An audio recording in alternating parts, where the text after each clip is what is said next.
तर सकाळी सकाळी आम्ही सगळे रेडी होऊन निघालेलो होतो आणि भाऊ आणि ताई बघा किती एक्साइटमेंटमध्ये पळते. तर छान सुंदर असं आहे ना तयारी केलेली होती आणि थंडीचं आहे बरं का, थंडी वाजते. सकाळीच 8ला आम्हाला आहे ना मांडवाला जायचं होतं. कालची मेहंदी होती आणि आज आम्ही निघालेलो होतो मांडवासाठी. तर सकाळी सकाळी छान तयारी करून ताईची पण बघा छान तयारी केलेली आहे आणि ताईने पण रात्री मेहंदी लावलेली होती.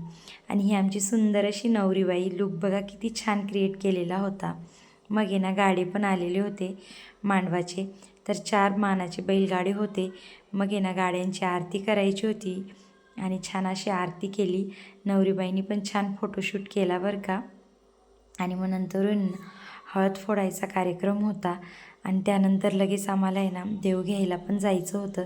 तर गावाकडे एक एक करून आहे ना सगळ्या असे ना छान प्रथा आहेत आणि त्या खूप छान पण वाटतात बरं का. मग इथे आहे ना देव घेऊन आल्यानंतर देवांना नाचवावं पण लागतं. तर तुम्ही गावाकडे असतील तर नक्कीच तुम्हाला हे सगळे कार्यक्रम माहिती आहे.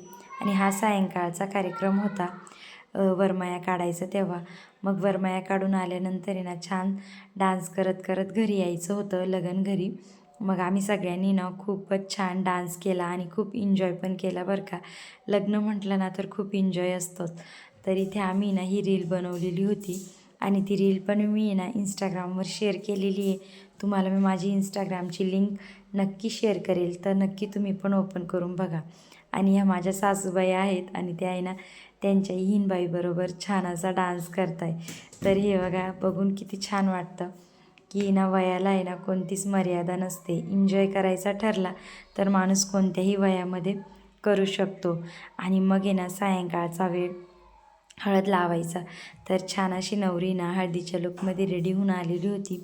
ताईने पण हळद लावली.